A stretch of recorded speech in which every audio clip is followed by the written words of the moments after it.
Good evening and welcome to the Select Board for March 5th, 2026. Pursuant to Mass General Law, Chapter 30A, Section 20F, after notifying the chair of the public body, any person may record or transmit this open meeting. This hybrid meeting is being recorded by the town of Stockbridge. The names of members participating remotely will be announced. Any member of the public wishing to speak must first receive permission from the chair. The agenda items listed are those reasonably anticipated by the chair, but not all may be discussed. And other topics not listed may be brought up for discussion by the public body as permitted by law.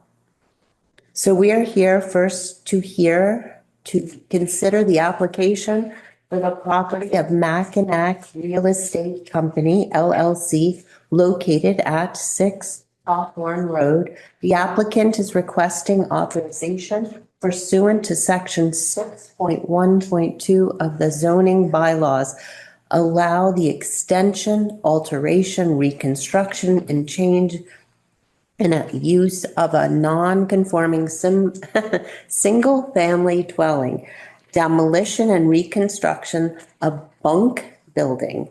The property is in the R4 zone. Would you like to present? Yes, please, and good evening. My name is Brent White from White Engineering on behalf of the applicant. As stated in the introduction, we are seeking a special permit. In this case here, we qualify under 6.1.2 because the campground use is a pre-existing nonconformity. So any demolition, reconstruction of buildings requires an appearance before this board seeking relief for a special permit. For your reference, this is on the southern portion of the camp, actually more closely to the access from Oak Drive as compared to from Hawthorne Road.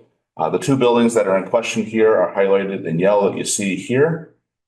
And our goal is to demolish, the two buildings are in disrepair. They've been challenging for a while, so that the camp would like to demolish both of those and consolidate the housing into a single structure, which you see here in the red footprint.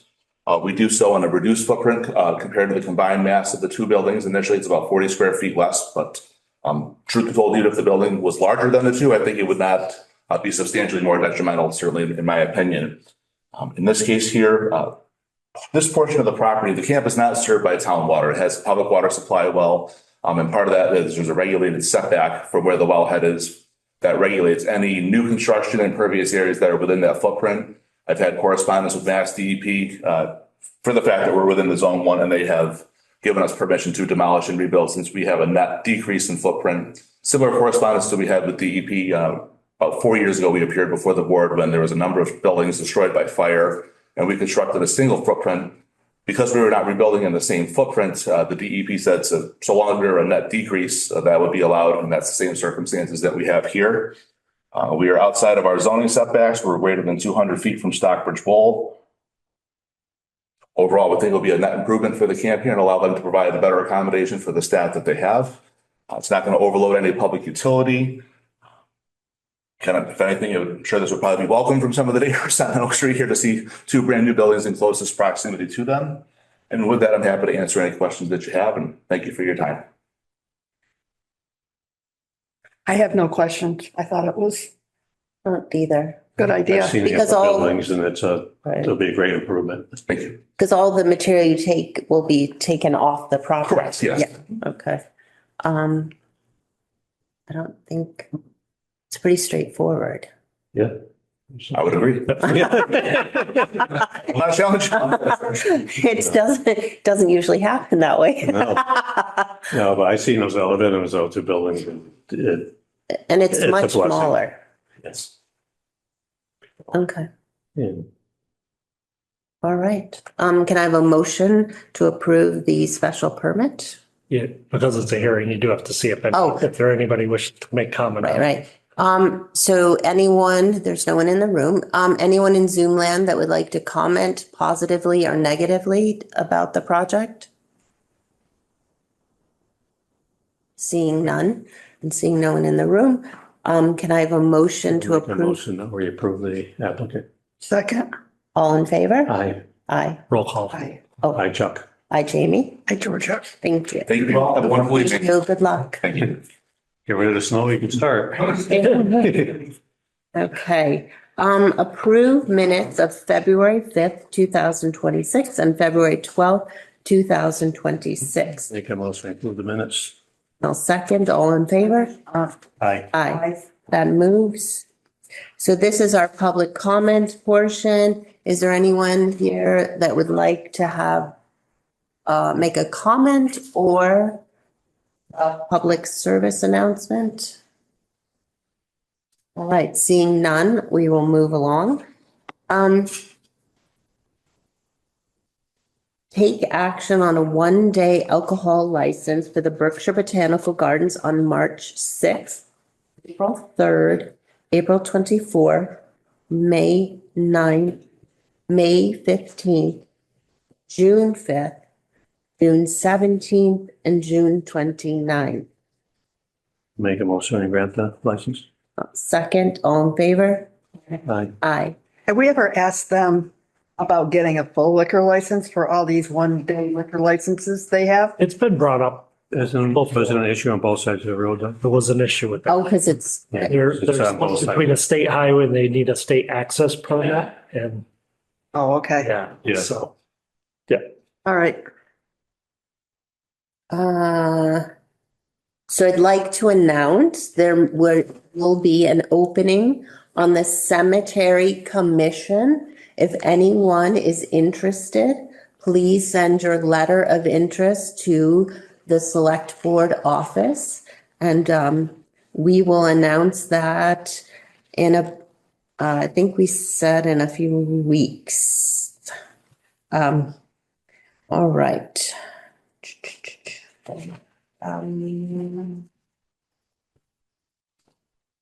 The town of Great Barrington will be submitting a regional community development block grant requesting funds for housing rehabilitation and has invited the town of Stockbridge to join their application.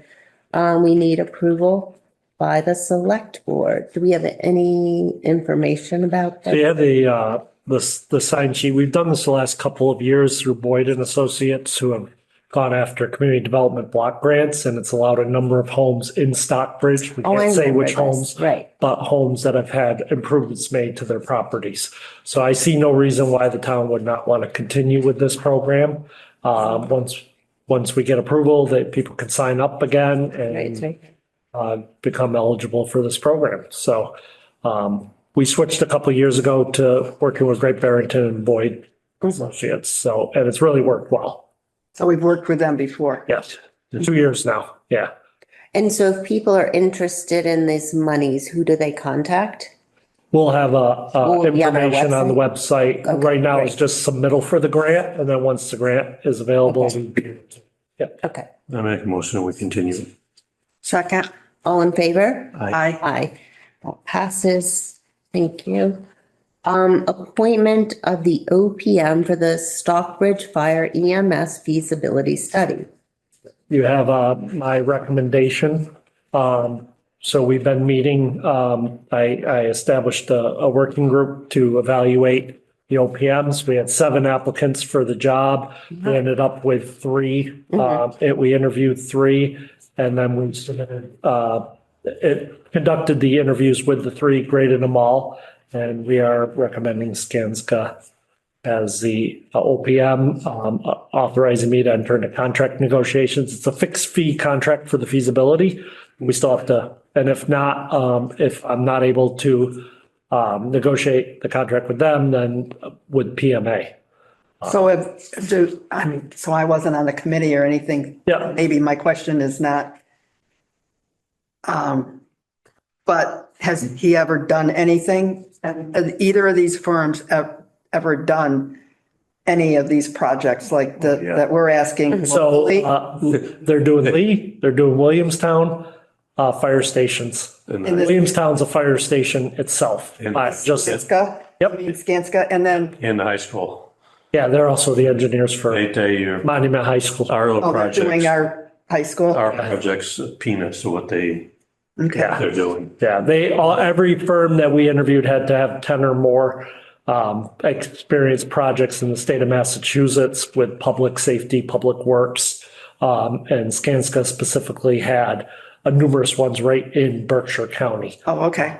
Yep. PMA was a very close second. It came down to the two of them. That's why I have in there authorizing me to start with Skanska and negotiate a contract with them.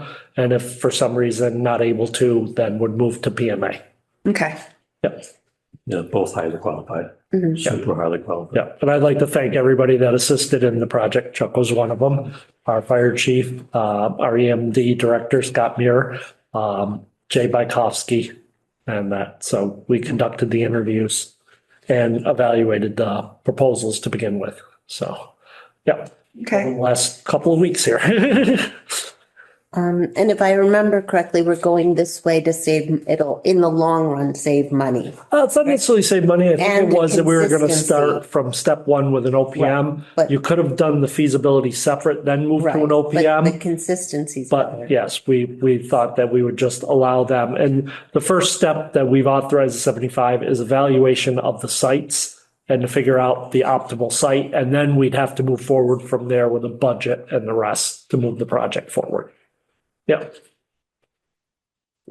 So do you need us to make a recommendation or? I need you to vote Motion. to authorize me to negotiate with Skanska, and if that fails, to authorize me to negotiate with PMA. So moved. And all in favor? Aye. Aye. Thank you. Okay.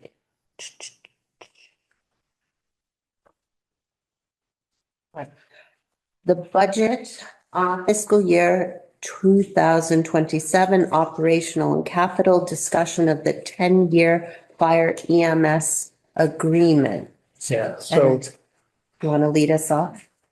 Yeah, so I just wanted, because I know one of the concerns, that's why I called out the 10-year agreement is we're beginning to need to ramp up to hire staff to get everybody in place, which means next year we'd be bringing on 4 more firefighters, EMTs. And obviously, before we commit to this path, we need to know that we're, us and West Stockbridge are in together on it. So I've drafted up the draft IMA. It was sent to legal counsel for review. There was a couple of revisions done within it.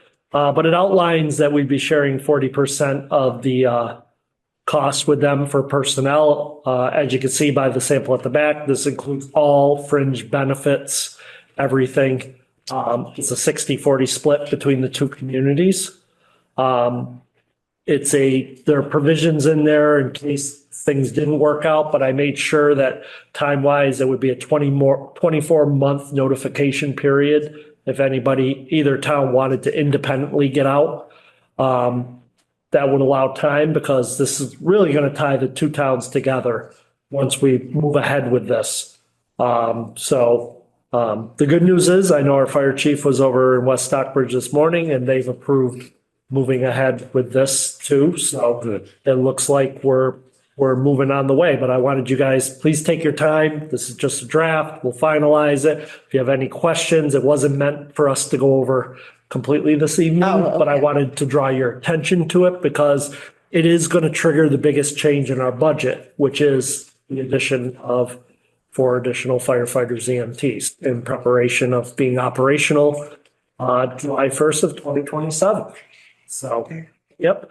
And tomorrow we have 2 firefighters that are graduating with their firefighter from the academy. So we'll have 4 people on, and I'll make sure by the time the next one, what that schedule is now that they're fully in. And we'll be building a 7-day schedule to cover the towns, both towns, for the remainder of this fiscal year and next fiscal year, while we bring on the others, get them their necessary training and have us ready to go. I know Michael Mahar has been working on the certifications and everything else, and we don't see anything right now that's going to prevent us from reaching our goals of being operational July 1st of 2027. So that's a good thing. But it is, like I said, a major driver of our budget and a major driver of our increases in our budget. So we need to lock these down. Yes. It's really a necessity.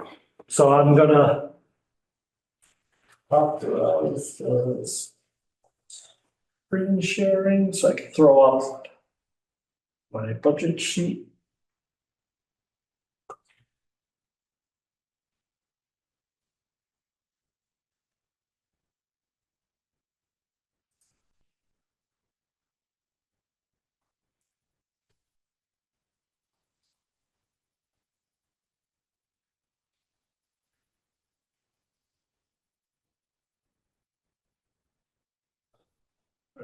Let's see. All right.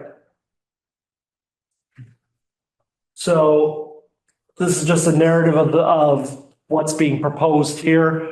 Our overall increase to the budget is approximately $600,000. You're going to see that most of this is being driven by the expansion of 4 additional firefighters, EMTs. When you count in the benefit costs, everything else, it is the biggest driver that we have within our budget.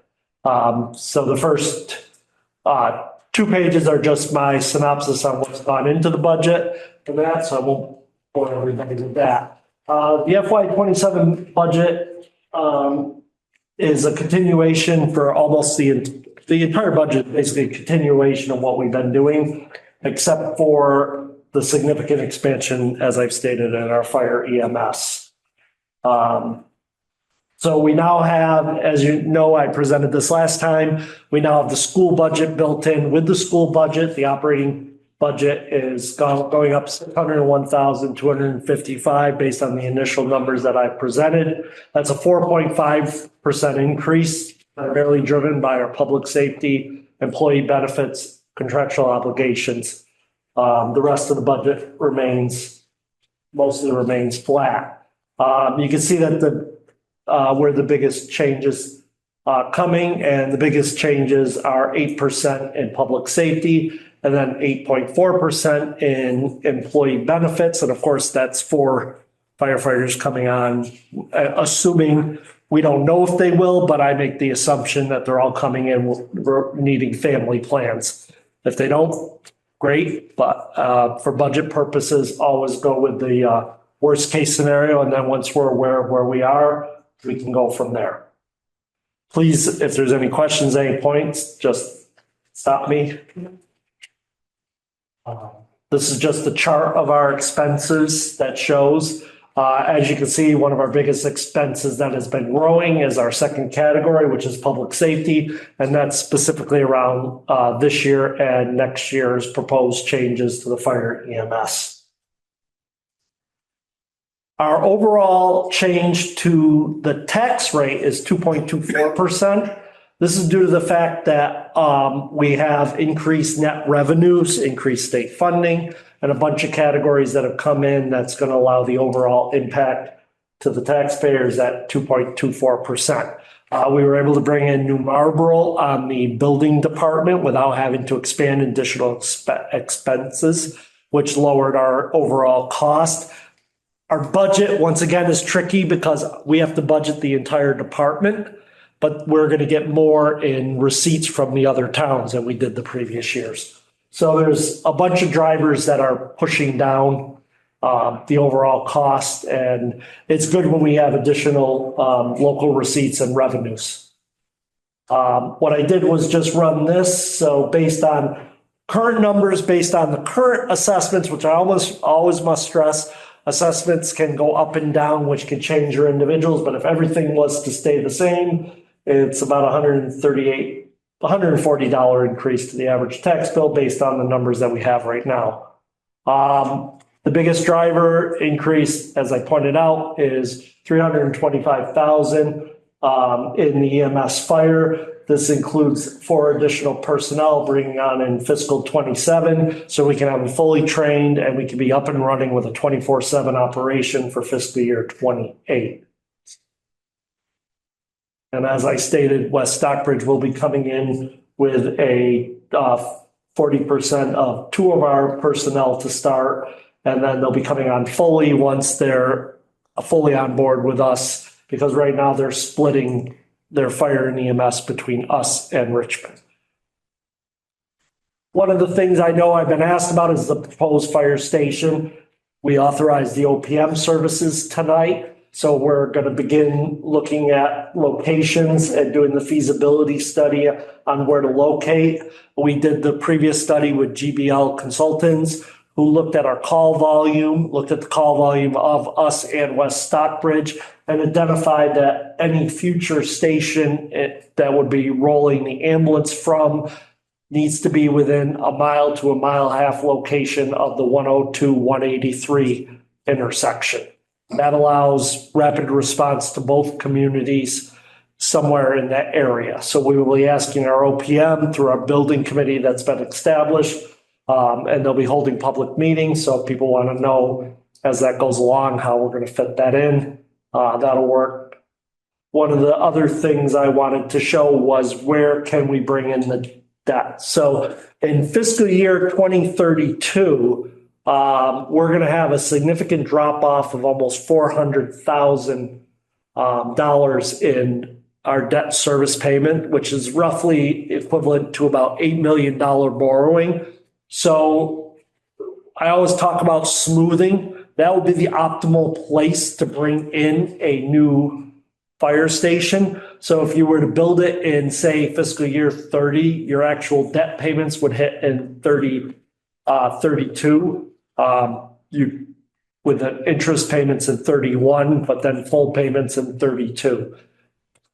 By setting aside some additional funds in stabilization, we could actually pay down that debt a year or two earlier if we're able to get the fire station in, which would allow us to once again just smooth the tax rate. So instead of seeing all of it hit at once, we could lower our debt services overall, allowing us to bring on the station at the time. And in this time, we'll also explore any and all options possible if there's any potential funding or other sources.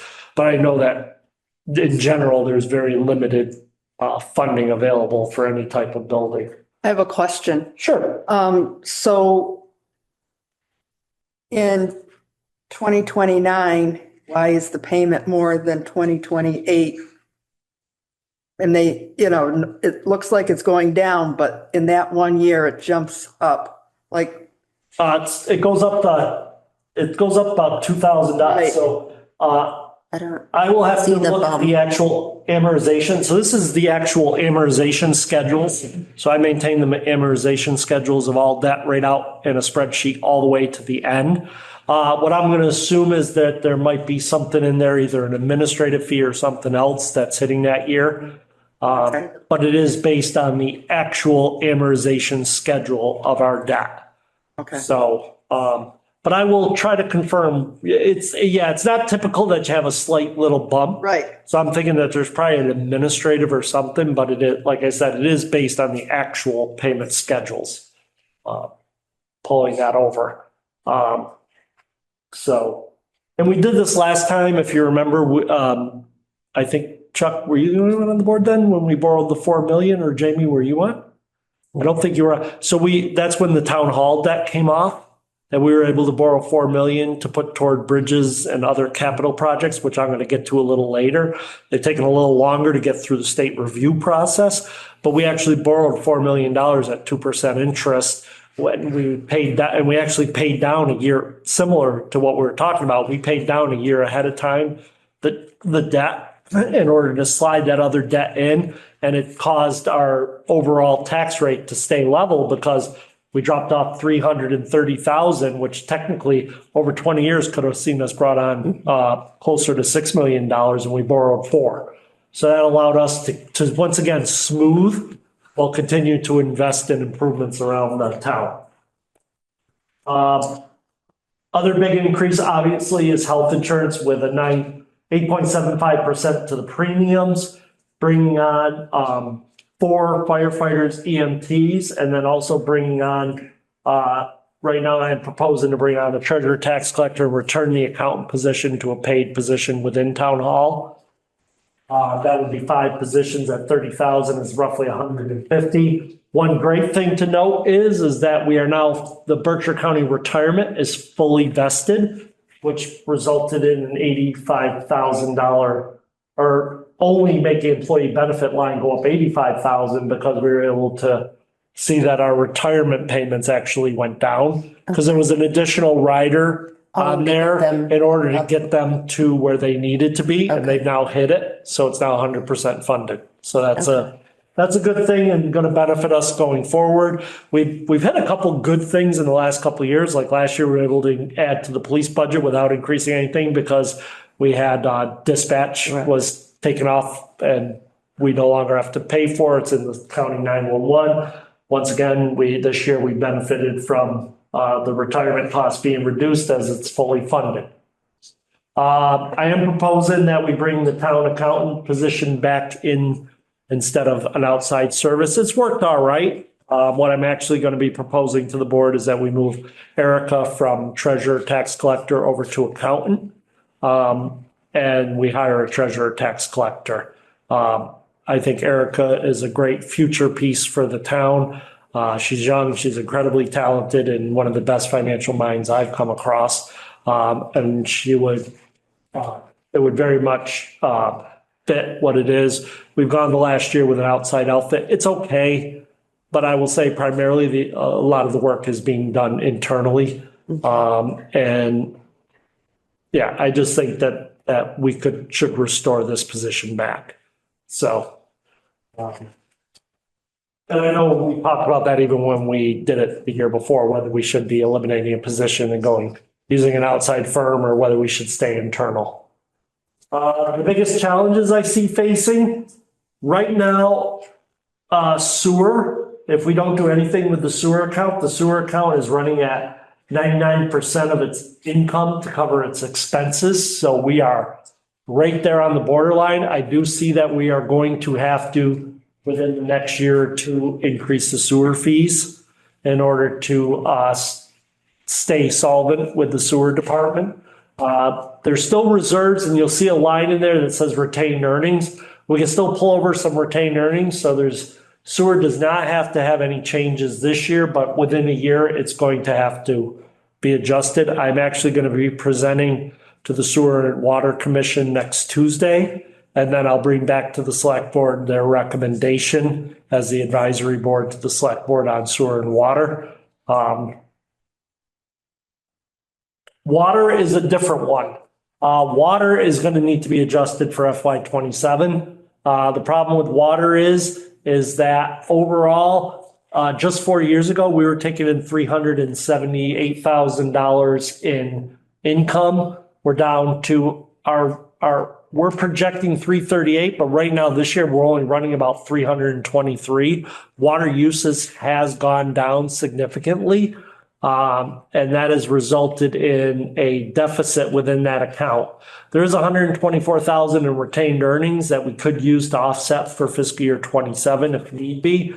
But we are looking at no matter what, also within a year, that we make the adjustment. I'm actually going to go with a recommendation that we make the adjustment in FY27 and then smooth it out over multiple years. And so we avoid any one big year first hit. But I've actually developed a spreadsheet, which I will send to everybody so you can fiddle with it, which allows you to throw in numbers, based on percentage increases over the years of where the sewer water account, would need to be. But, we are going to need to make some adjustments to those. So sewer and water are the two that are now, getting there. The nice thing about sewer is because sewer is about 70% fixed, 75% of the users are on a fixed fee. That one's a little easier to just make an adjustment and it'll hold. Water, if we continue to see reduction in usage, the operation of the plant costs, that could still impact where we may have to continue to make modifications as we go along. Well, So we probably will with yeah. the energy saving. Yeah. Water savings, energy Yeah. savings, we also saw a big jump for 2021 and 22 as we had people staying longer in the season. So we figured more use. I do know that if we have a real wet season, people don't water their lawns, usage of the water plant goes down, but a lot of our fixed costs remain where they are. So water is going to be a challenge over the next couple. So I just have another question. So Yep. before we go on to capital budget, Yep. if I have a question on the draft budget, Yes. should I present it, ask it now or Whatever talk you would about like it to. now? Yep. So I went through the whole, not this sheet that you just passed out tonight, but Right. all the other ones. And I got all my answers except for one. And it's the town clerk's salary. So I understand that you all separated it into like three categories. I forgot what one is. One is administrative and one is finance. But So the clerk is in the clerical. So, and it's based on a number of years and all this other stuff that Michael's telling me. However, each city and town in Massachusetts needs a town clerk. It's not an optional office or anything like that. And she's a department of one, and she oversees elections. So she's a department head, but she's being in the category as clerical. And I just feel that there needs to be some kind of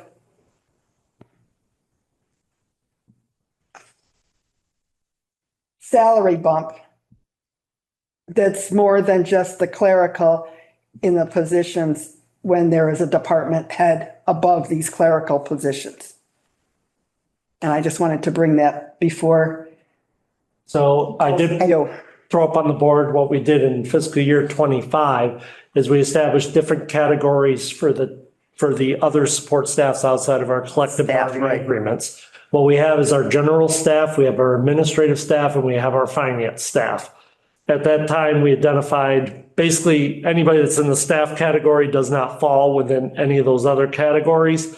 The administrative was the administrative assistant, the town clerk, DPW office manager, police administrative assistant. And then the finance team was the accountant, the assessor, and the treasurer, tax collector. And then what we've done is we adjust this scale every year. And what the scale does is bring in longevity and the rest. And we established it a couple of years, fiscal year 25, we ran it 26 and now 27. It obviously was the select board who decided, I made these recommendations. And the select board went with those at that time, but of course, the select board could reestablish positions in different categories if it so chooses. So you want to, Because I thought Terry was already in admin, no? She is. Okay. She's in the admin, It's in the but admin, not on the finance one. but not on the finance. I do know And didn't we give her a raise? Or was that a part of this raise? so right now we pay for an outside consultant and Terry took on the duties Right, of, I remember that. of the accountant clerk, because we still needed Right. somebody to be doing accountant functions within town Right. hall. So what we did is the board voted to move the combined position back up to finance and pay her on the finance scale. I did recommend that due to the fact that she would no longer be performing the finance functions, which she was performing during her regular duties, that she would go back down to the administrative one, based on that we had done that as a temporary measure. But once again, it's a decision of the board if what categories they'd like to place which position in. It's just a different kind of, I understand administrative, but she's a department head. And I just feel that there should be some recognition being a department head and not being an assistant to, because all the other people that are in that position are assistants to someone.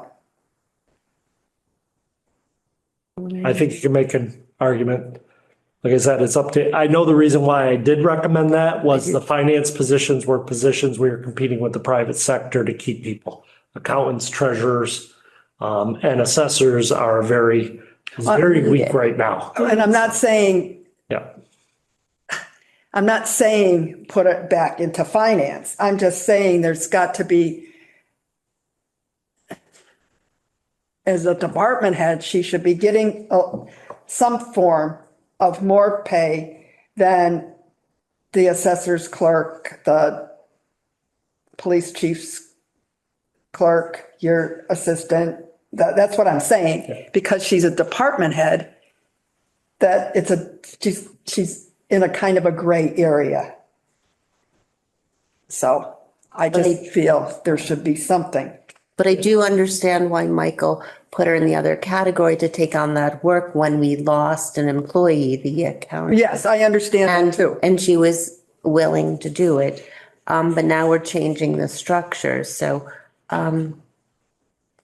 if you'd like me to look at something, if the board, however the board would like me to proceed with I this. still, well, I mean, I think when I look at the numbers for admin and finance, we pay our employees well. Like, I don't think we don't pay them well. I don't know. Chuck, do you have any ideas? I didn't quite understand what you were saying, Jamie, that they're all being paid well. Yeah, I don't. Yes, I mean, I'm saying that, but but the town clerk's position is a department head, where the other ones are assistants. I guess we could research what the average town clerk makes. If you'd like me to do some research, whatever you'd like me to bring back, I will do for the. In Massachusetts. I would look at Berkshire County. yeah. Berkshire County. Similar, if you would like, I could bring that back to the next meeting and we could take a look at that. Yeah. I mean, I think. Why don't we that do- if you're start going- there? Oh, I'm sorry, I didn't mean to interrupt. That if you're going to, but because of the way you have structured this back a couple of years ago, you need to look at all the towns in Berkshire County to be structured like this.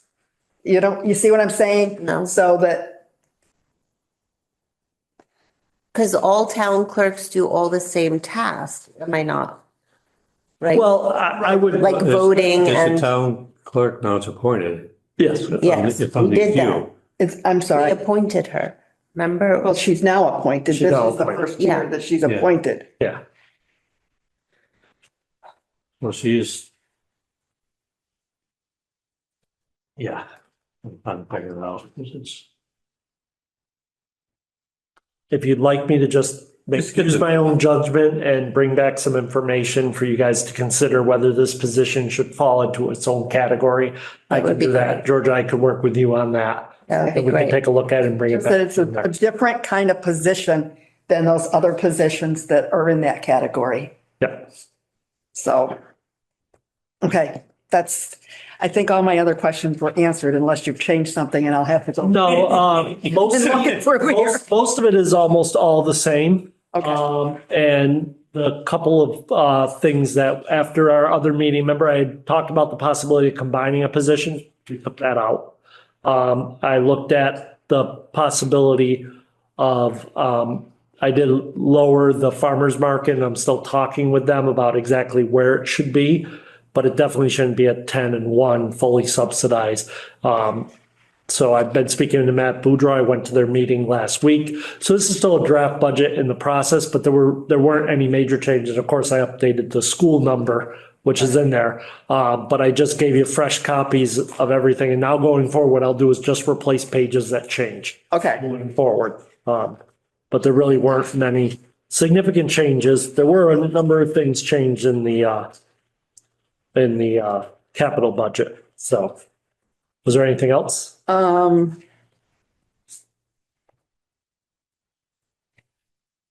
no, you fixed all the little. Yes. Okay, yes. We can move on, sorry. No problem. Chuck, did you have any questions? All right, let me close this out. And then let me pull back up.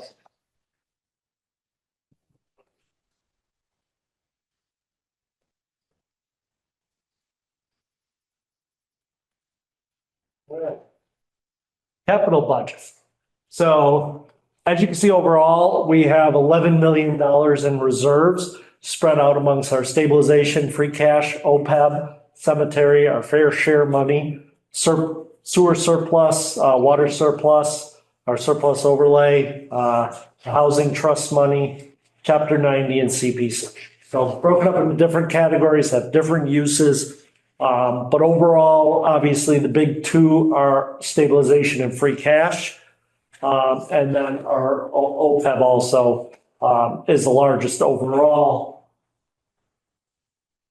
So OPEB, start with that. Last year, we used 155,000 of OPEB to offset the retiree costs. As you can see on the right side of this slide, we started with 449, we used 155, which brought us down to 4,340,000. Our investment income brought the OPEB up to 4,855,000. So even after using 155,000, the OPEB account grew by 500,000.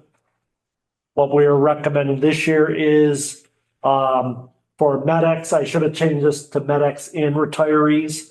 It would cost us $207,000 to cover all of our retiree costs. If we see the same return on investment, we should still see our account grow by at least 400,000. So overall, our OPEB account is still growing and we're actually starting to use it. I believe we're the first community to start tapping into it, but it didn't affect our growth at all. We're also one of the only communities that have so much money. Yeah, almost communities. We're at 90-something%. The problem is because we brought on some additional employees, it's pushed that percentage down. But overall, if you talk about when will it run out, right now it's gaining even with usage. So right now and that's always the trick when you try to bring an account up high enough to live off the interest. It seems like we're at that point at nearly $5 million. If you get a return of investment of 2% on it, that's 50,000. So if you get a 3 or 4%, you're obviously last year we really did well. This is invested in an investment account that one of the investment accounts of the state allows OPEB to be invested in. So between some protected money against just flat interest and then overall investment in the stock market, you can see that it significantly grew and shows no sign of letting up. Basically, as long as we get 200,000 in returns, the account will stay stable. And anything above that will continue the growth. Overall, we grew by 655,000 last year. So like I said, after using 155, we still saw $500,000 of growth. And that was only with the MedX people, but this year we're proposing Cover all. overall, Yep. Yeah, all of them. taxpayers' So- money. Why not? Absolutely. All right, free cash appropriations. So some stuff I've moved out to future years. Those are my recommendations. I request from every department to submit their capital requests for this year. Some that I moved over. So Lee Ambulance, this year coming up, we owe $75,000 for coverage for FY27. The only reason why we only owe $75,000, if you remember, we got a $1 million federal grant with Lee and Stockbridge. What Lee did is Lee took the entire $1 million, but what they agreed to do was lower our assessment every year for the last 3 years. We have 1 year of payment left, so I'm recommending that we just pay it out of free cash, get it off the taxpayers, pay the one last year of Lennox's contract at $77,000, and then those two numbers will be gone forever as we'll be running our own. And we'll be providing backup to them. They'll be providing backup to us. Well, if we're in the last year of a Taconic payment, as we have 3 students that are going to Taconic, that includes tuition and transportation costs. We started talking about one of the issues that we had is when we flipped our fleet and we needed to flip our highway fleet, we did the flipping of our fleet for our main vehicles within a 2-year period. Well, the problem was bringing 3 vehicles in at the same time means we're going to end up with 3 vehicles going out at the same time. But after looking at it, I said, replacing 21 at first, the talk was talking to the department head was that we could get a good trade-in. So we contacted and looked at the trade-in. That was a $175,000 truck. And then we added the plow and everything else. The trade-in value is $30,000. Oh, it's a highway. But the truck's still in great shape. It is. So there's no reason for us so we pushed it off another year. At some point, what I want to make sure is that we're not replacing them all in the same year, but I'd like to spread them out, but it's not there yet. There was also a request put in for building repairs to fix the overhead doors. Right now, it looks like the budget itself is going to be able to sustain that, which is part of why I gave you this memo tonight to read, that basically all departments right now are within the percentage that they need to be. The only 2 departments that are below 33% are computer technology. We have 21% remaining. But one of our biggest payments is our accounting software, which was paid 100% in the beginning. So I think we're going to be able to hit that or very close. And then the Stockbridge Bowl Stewardship Committee amount only has 24% left, but that's for the limnology testing, which that 24% is what's remaining. That'll be done in the spring. So neither of those accounts, I think, are going to end up in the negative, but they were the only two that currently show up. When I say negative, they're below 33% because we're 66% through the year. Oh. With 33% less, these were the only two departments.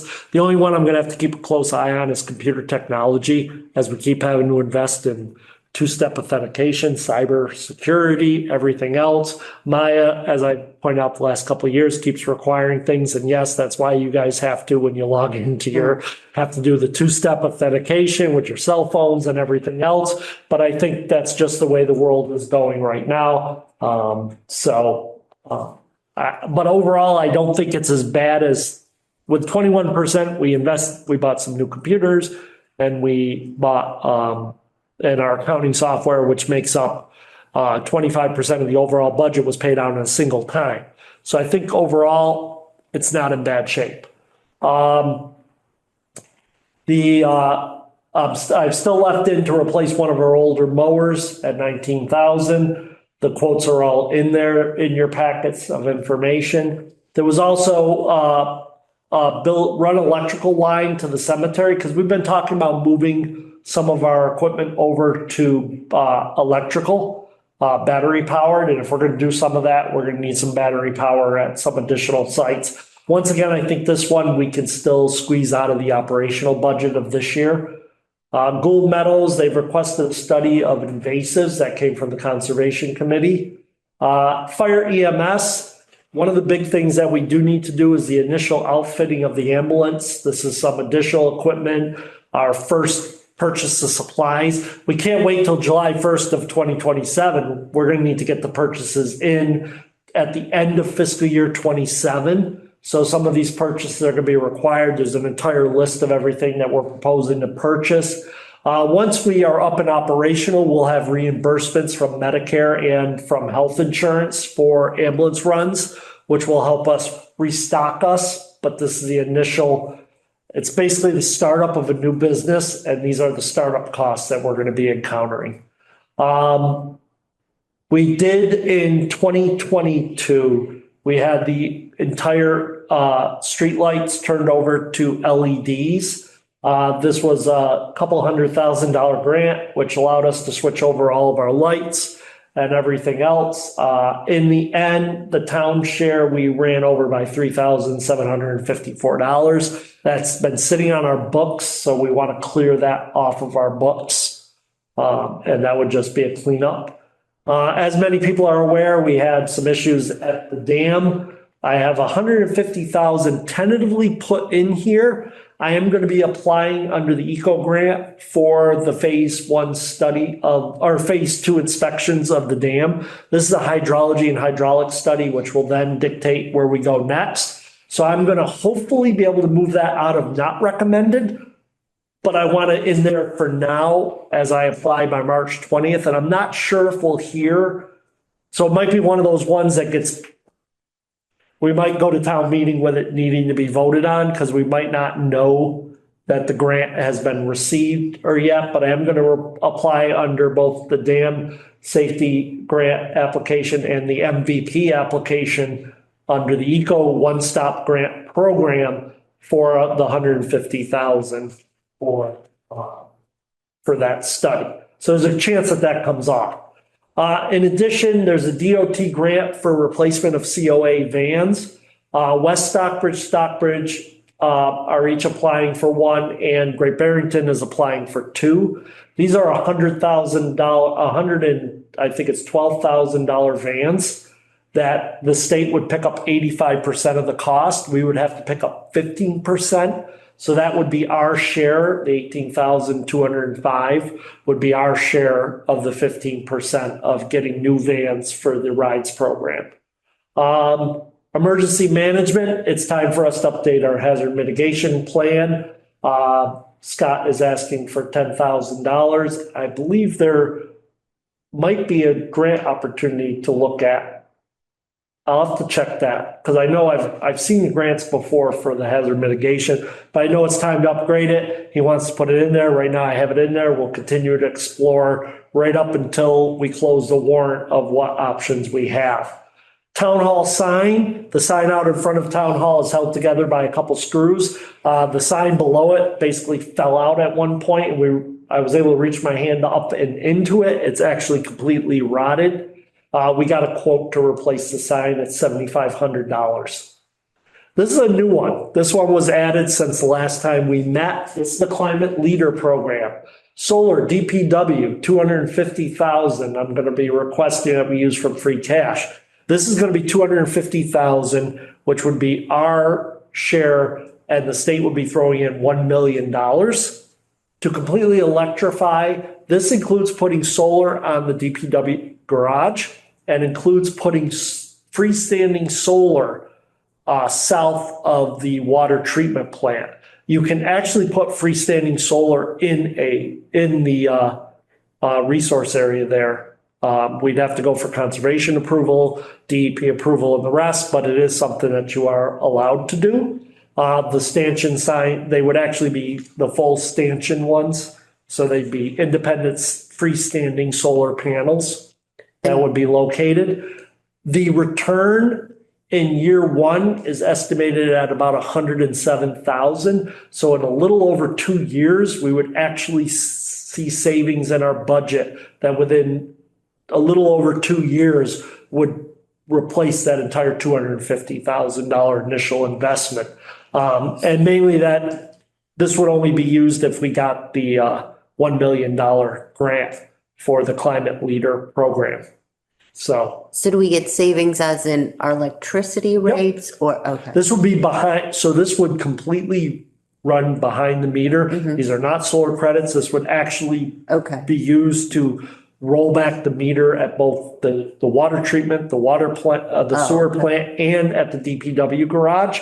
And then any additional credits would be, could be even sold back to the grid if we have additional credits. So that would lower our costs there. It would lower, it would basically wipe out the electric costs in the sewer, water, and highway garages. Yes. But not to our citizens' electricity. No, but to the budget ourselves. Right.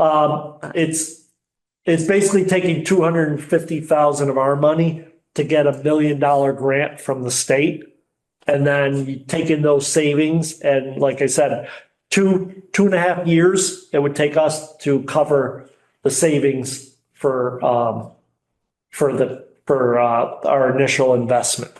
So with that type of buyback and everything else, it makes a lot of sense for us to go after this program. If the board's interested in exploring this option, I will be bringing to our next meeting. I'm having legal review it, is the whole purchase program and everything with the company Select that would be doing the work. And obviously it would be all contingent on us getting the grant program. So I just think it's one of those ones where we're able to multiply a $250,000 investment on the town into $1 million in additional funding from the state. Radio upgrades, police and fire. I'm recommending that we put fire off for one more year. The fire radios are still in good shape. The state has been talking about moving us up into the higher frequency radios. We are still running on the I believe it's 600. Chris, do you know what it is? VHS 600, and now we have to go to the 800 range. Police radios are the oldest radios that we have. So I'm recommending that this year we do the police. We'd be running we'd be getting the one similar to the ones in Lee. It's a dual band, so you'd be able to run both the 6 and 800s off of it, which would make us future compatible plus upgrade. So the police cost is about $55,000, while the radio upgrade for the fire EMS because is going to be $300,000 because that's also your volunteers, your others. There's a lot more radios that need to be purchased. I'm actually going to propose that we put that off for another year, and I do have some future projections on what we would need. This would additionally, we keep 5% in our free cash, And then we moved 214,000 more over into our stabilization money. Because as I always warn people there's no guarantee that free cash will come back.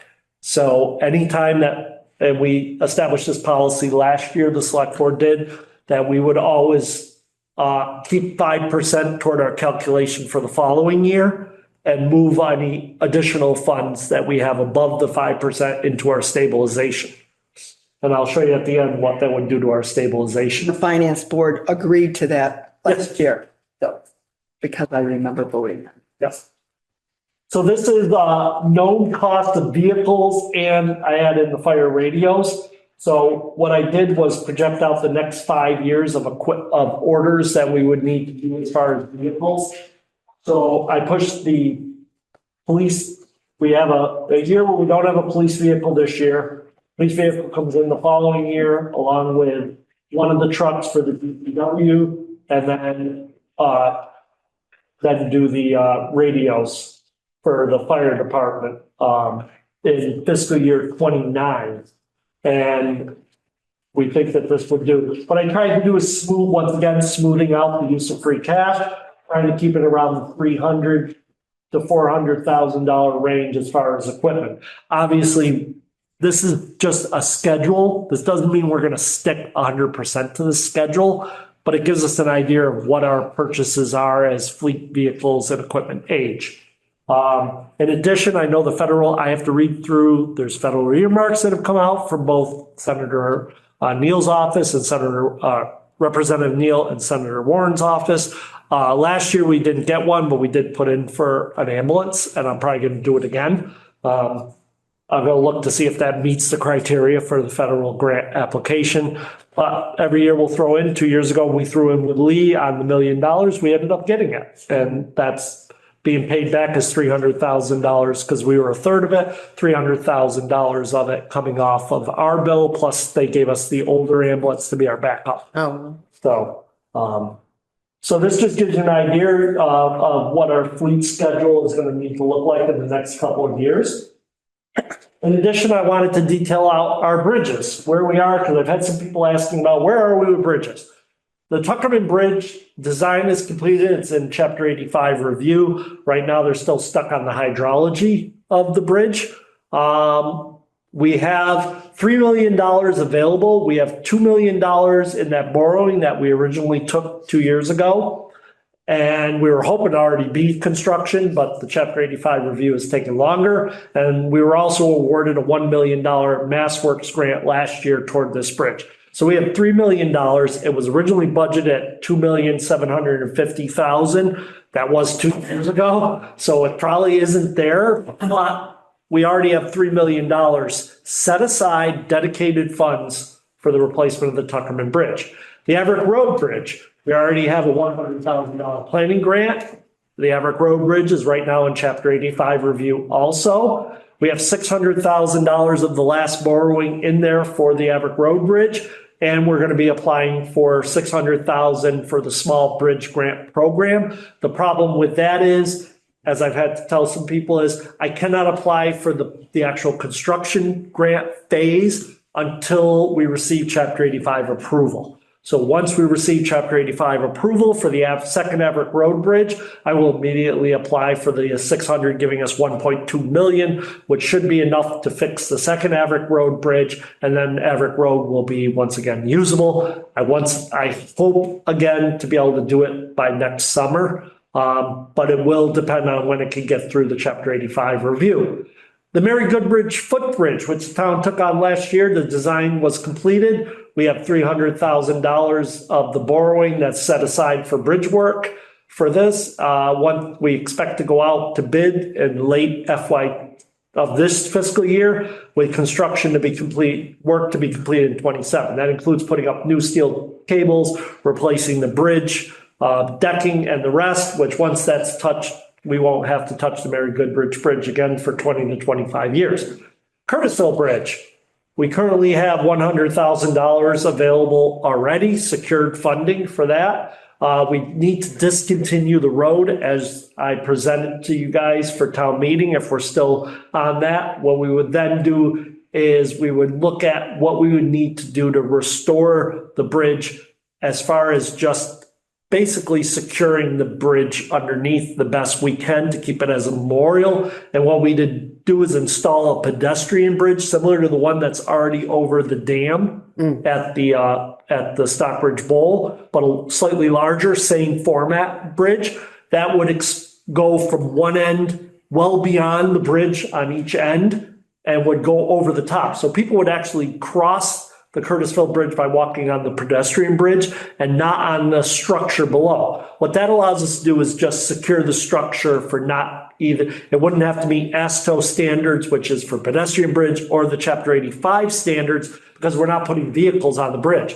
As you remember, I don't know if you remember, but the proposal was to pull up the blacktop, which is, there's actually dirt underneath the blacktop on the bridge, and then put plantings on the bridge and basically have some low flowering, low root plants there, and then people would walk over the top of the Curtisville Bridge. And we keep the Curtisville Bridge alive as long as we can continue to make improvements to the structure underneath. But it's basically just, now you're just trying to keep the structure stable for as long as we can. And the other thing is that as of 2026 now, the bridge is no longer under Mass Historical Review because the 10-year planning grant where they had final say has run out. So this would allow us to just try to keep that bridge historically relevant for as long as we can without having to meet either vehicle or pedestrian standard loads, railings. You know, I pointed out to people that if we did it, any repairs we do now, you'd have, if you put vehicles on there, you're going to have the larger guardrails. Even if you put pedestrians, it has to be rated for pedestrian use with proper guardrails, railing system and the rest. So all this would allow us to just keep the bridge looking as historic as it is as we can while putting a pedestrian bridge over the top. And the Historic Commission thought it was an excellent idea. I just wanted to Yeah. make sure that everybody knew that. It was very outside the thinking. We did contact Mass Highway. Mass Highway said, absolutely, it's something you could do, but it has to be lifted from as a discontinued road. So then if it's not, then it either has to meet ASHTO standards for pedestrians or vehicle standards for bridges if it's still a town road, whether pedestrian road or vehicle road. So by discontinuing that section of road would allow us to do this project. And then we get to the last one, which is the Glendale Bridge. We did get an estimate done by Ty and Bond. It came out to be $8.5 million to fix the bridge. As of right now, this is the only bridge in town that we have no funding or no other consideration completed at this point. So this is one that we're going to have to talk about. I have floated the idea of if we do relocate the fire station, do we examine whether or not this bridge is necessary? Because you would actually have well, I just think that every time you have to replace a bridge, you should consider how necessary There's going to be a revolt. The response time to the Tuckerman would be going over the Tuckerman. Say we were to put the fire station right at the 102, you could still get down now, because if we're at that intersection, getting to Glendale with a fire truck, you're going to go down 183. If you're going to go 102, and then you're going to have the Tuckerman Bridge fully restored, a brand new bridge at that point. I just think it's worth considering. The board can also look at what replacement costs would be, but as of a year ago, the cost was estimated at $8.5 million. And we just need to consider, I just say, I will always throw out, we should look at all options, and we could go from complete replacement to partial. I'm not sure. There's a lot, but at $8.5 million, it's our biggest bridge as far as cost, and the only bridge that we don't have a fully funded or completed plan at this point. But also, this one just came to light. This one just. I just want to make sure everybody understands that. These other ones have been on the. We've been working on those for a while, and Right. Glendale came up. At the time, the Tuckerman was rated worse than the Glendale, and then the Glendale specifically ended up, it's now rated worse than the Tuckerman.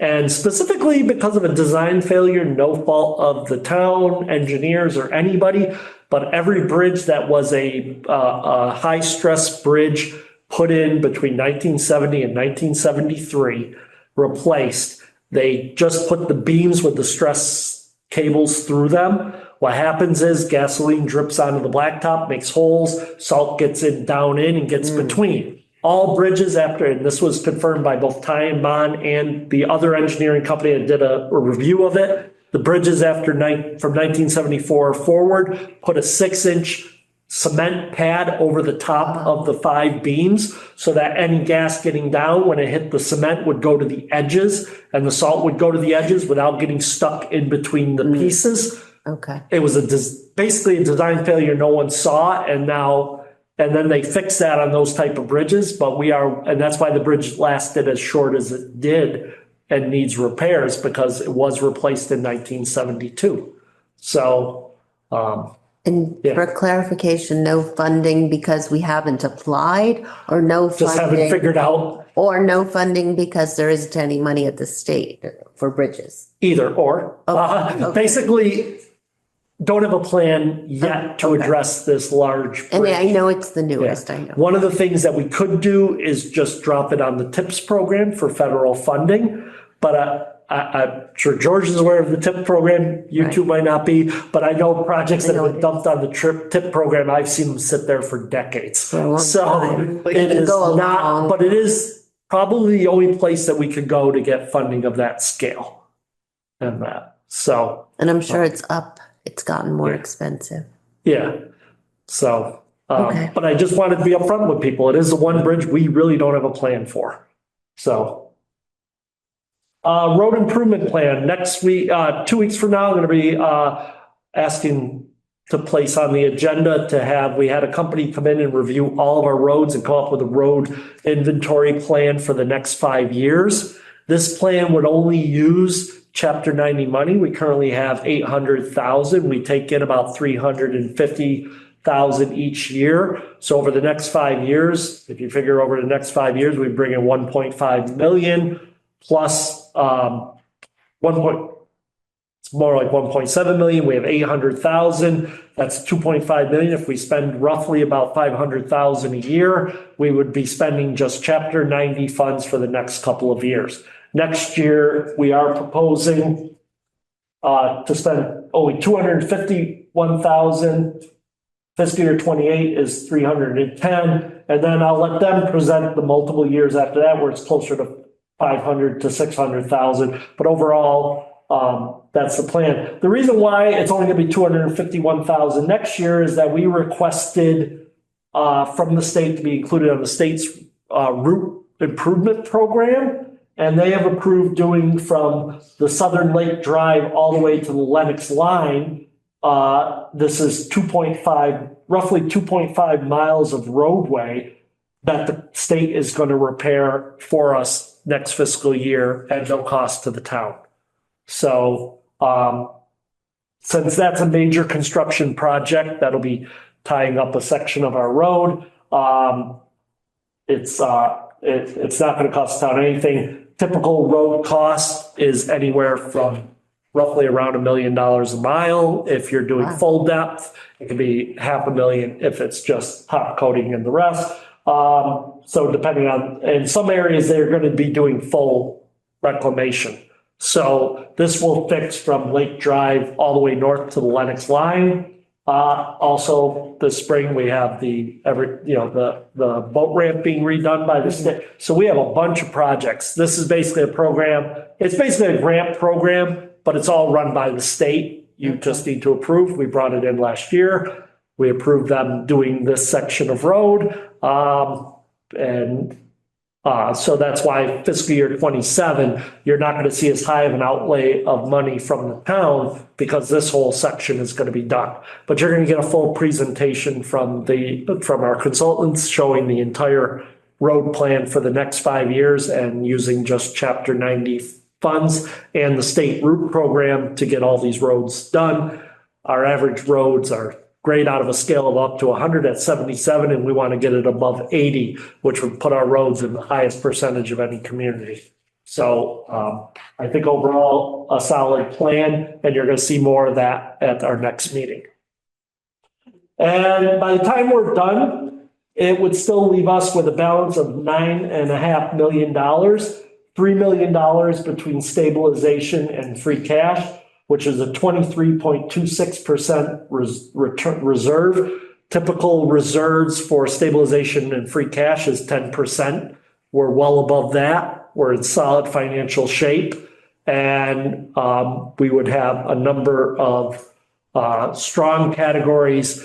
The Chapter 90 is basically going to be spent out over the next 5 years, but it's going to go right into the roads as we would want it to. And you can see that there's a number of funding through there. So overall, we're in great financial shape. We're going to have a strong return on investment as far as our roads, bridges, everything else. And we'll end up with one big one left to answer, which, like I said, is the Glendale Bridge. What do we do with that? So maybe we can put that on the agenda in the future to talk about. Yeah. Nope. It looks great. I don't. Thank you. In the audience, anyone? Zoom land? Let me stop this. You can see if anybody's putting their hand up. Seeing none. All right, thank you, Michael. That was a good presentation. All right, so the next one was my idea. So it's the discussion of the town administrator's annual evaluation. We haven't done it in many, many, many years, at least not since I've been on the board. And I know a positive, this summer, we agreed to extend your contract for 5 years. And in your new contract was that we shall do a yearly evaluation, especially to do your income, your money, what we pay you. And just for the board, because I brought this up. So usually we do a yearly evaluation. It's typically on fiscal management, community relations, and leadership. Rural evaluations also emphasize like an administrator's ability to be visible and approachable leader who manages multiple roles effectively. And I brought it up because we're entering fiscal year 27 budget evaluation. And I thought it could be added to the list of things we're talking about. I did bring some copies, just sample copies of from the internet of types of rural evaluations. They're very simple. They're not complicated. And generally how we would do it. Oh, one caveat is it has to be, because Michael's a town administrator, it has to be done in open session rather than when Michael evaluates our employees, he does it in his office and takes notes. And we would have to do an open session, but what we could do, I talked to Donna about this, is we could fill out a form, a template, like a regular, doesn't have to be anything fancy. I have some copies we can look at. Then we would fill them out individually, and we could decide if I compile them or Donna, our legal, compiles it. Then we would set a date certain, and we would, during like this, a select board meeting, we would just go over the different categories, say it's fiscal or employee relations or whatever the categories we choose. And then we could give feedback, positive and negative. Hopefully it's positive. But, and this would, I think, serve to document, publicly and professionally. I also thought it could help us to base a justification for how much we pay our town administrator, because people have questions, and, this way it's like documented, it's clear, it's public. And if there were, I'm not saying there is, I said if there were, anything to work on. We could set benchmarks, like, let's meet again in June and talk about it, blah, blah, blah, and see if it's going better. And then we're also compliant with the contract that we chose to sign and approve. And I feel like it's just a good practice, for us, the town, Michael. Why don't you just come up with the form and All right, but I wanted to sort of discuss it to see if you're we don't have to do it. I just wanted to It's an see. excellent idea. not a bad I thing to mean, do. I've only been working with Michael a short time, but I've known Michael longer. But I think it's always good to be able to do that. Right. Oh, and I'm not bringing it up because I think there is a problem. I'm bringing it up just to be consistent, compliant, and Right. and transparent because of this, lots of things. Yeah. So I thought the next available date would be April 2nd. We could just, I could give you the form I find that, and we could set a date certain to review that. Or to set a date for us to discuss. I guess you have to fill it out. And then we would have to, hand it in, and then we have to decide if you want me or Donna to compile our answers. I guess was the only decision really. And you have more than one form, so you would pick out the form?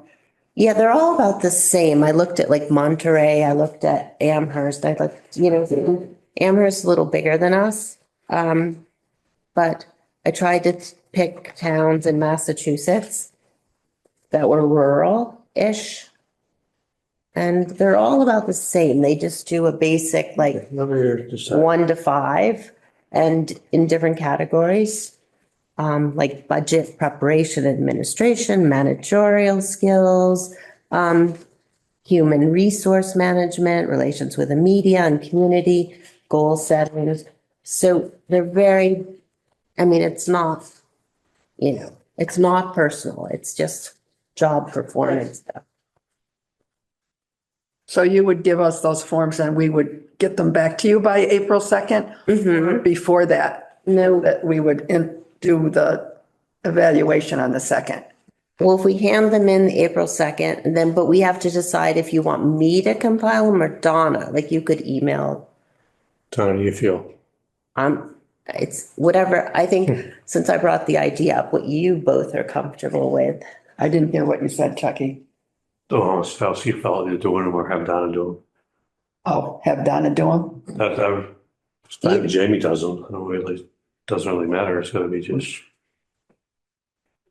Right. might be easier to just do them.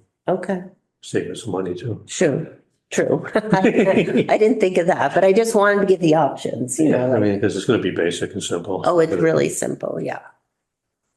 And then we have to pick probably a date we would talk about it. Because I know Georgia has, Just have that conflict on the 16th, right, which is a Thursday. of March. April. April.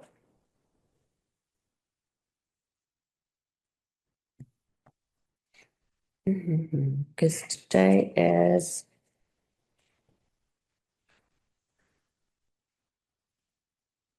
Because we don't know. Oh my gosh. Which brings us, Do you want to hand them out on the 19th? Do it on the 2nd? Does that give Yeah. you time? right? That'd be easy. Does that give you enough time, guys? Oh, yeah. What did you say? They can, If I give, their next meeting is the 19th, which is a normal meeting, not the special permit meeting. Then you could fill them out and we could do it on the 2nd. Sure. Okay. Okay. So 19th, April 2nd, okay. And, okay. All right, that was all I had for that. Dun, dun, dun. Last but not least is the appointment of the committee to study a 5-person board. And Georgia had brought this idea up. We announced it several weeks ago at a meeting. We got a slow trickle of emails in. And then today we had a bit of a flurry. A couple of emails came in of very interested people. And because of that, we're thinking, it seems appropriate to allow maybe make the board to include those individuals. How do you guys Well, feel? they did hand him in on time, but Yeah. it's so close to this meeting, I wouldn't make the motion that we. Yeah, they definitely handed them in do this before at end of our- day. Our next meeting. So, Sorry, I just want to say that I think what triggered it also was our agenda being posted because we've been so involved with the Elm Court hearings and everything. I didn't bring it forth for every meeting to say, oh, we're planning, we're looking to have a 5-study committee for select board. And so I personally feel that with the flurries that came in today, that I would like to appoint all of them, but I will leave that up to all of you. And I would like to be on that committee also. So that would make it 9. That's a lot. that's huge. And I realize it's a lot, but I think that the people that have come forth have a lot to add to this committee. And being 9 people, I think it's important that we hear what they all have to say. Chuck, what do you have? I realize that I you think- think it's a big committee, but I don't. We don't know if To get done. all of them can make every single meeting either, so. And I had a question, sort of how it would work. I guess I'm confused about how this works. In what way? Well, you'll have meetings. We'll have meetings and consider the pros and cons of going from 3 members to 5 members, Board of Selectmen. Because there are pros and there are some cons at this point that, and I think we need to go with an open mind to study it and not like rush through it just to get it done. There's a lot to consider. But again, I don't know how it works. Like, so And you we would talk and come- talk and talk. We would come back at a given time, Okay. once we have the committee and talk about it. And it's not like we're going to carry it on forever and ever. It's a short-term committee and come back to the selectmen with our findings. So is this something you're planning on getting on the May meeting or? I don't think we can at this point. I would rather do our due Yeah. diligence and study it and not have it on this town meeting, unfortunately. I'm in favor of committee. I'm just 9 members committee. It's just a It's huge. big committee. We've had 9-member committees in the past, maybe not but when I was here working, and I don't want to say no to any of these people.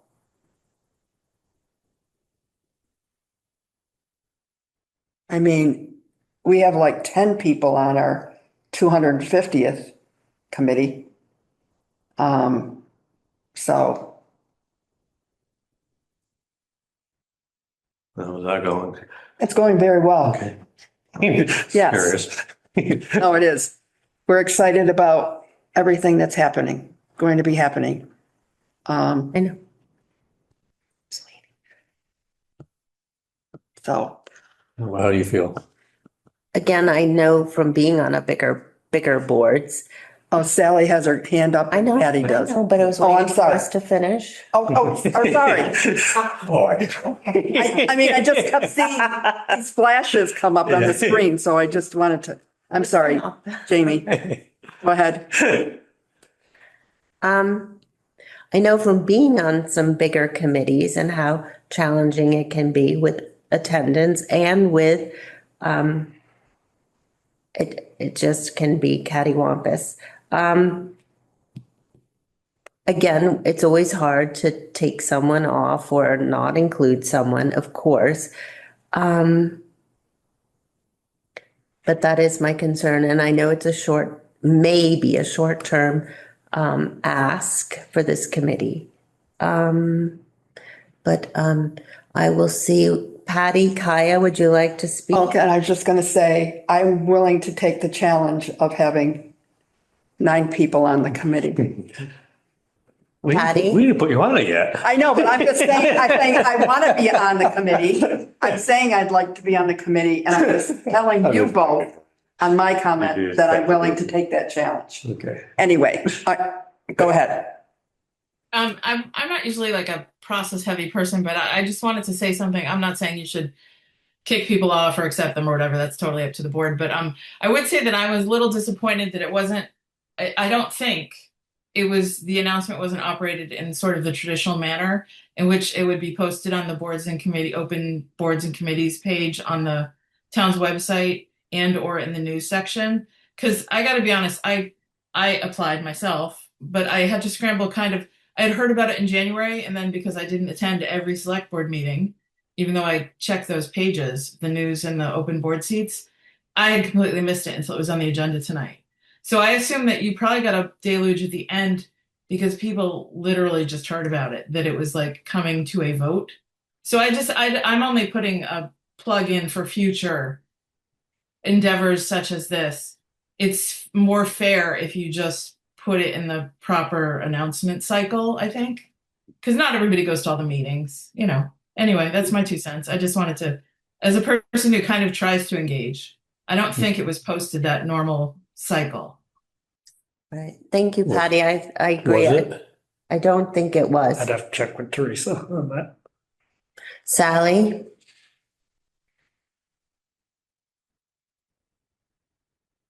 Can't hear you.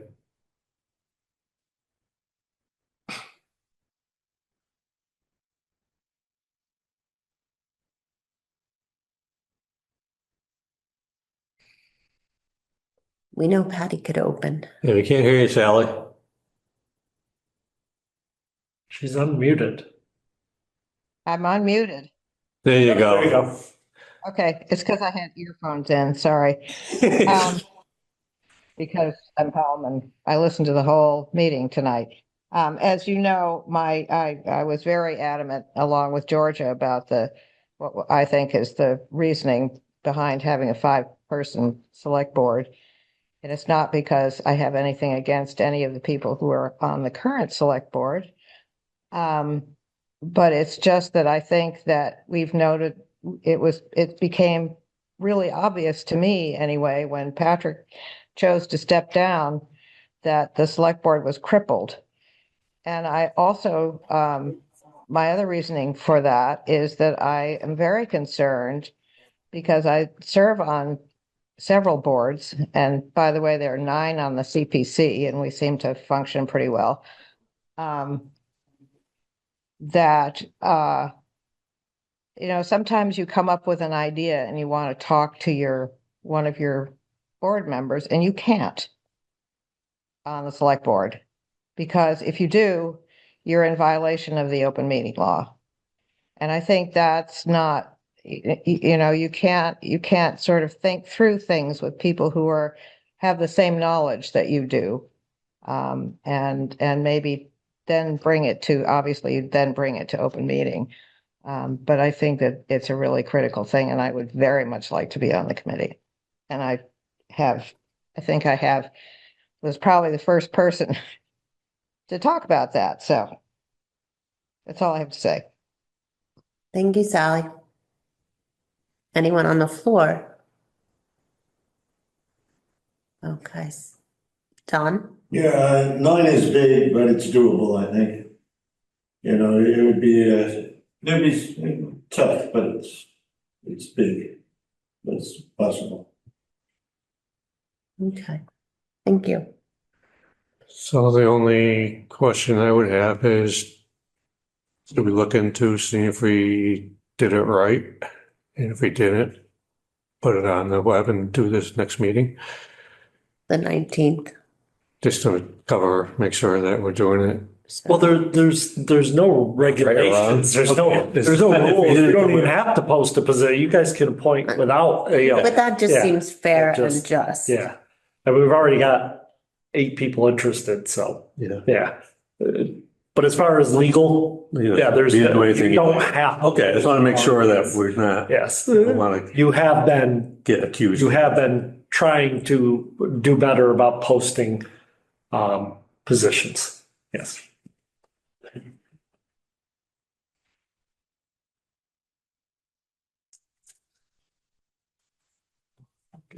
Question of 9 or 5? You want 9? I would like all 9. I mean, all 8, excuse me, because there's only 8. I would be the 9th one. But I would definitely like to be on it. So you can add me to the 9th person.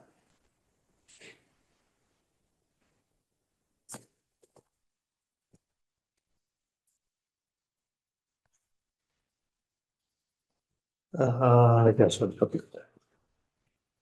I'm sorry. I guess I'll be okay with that.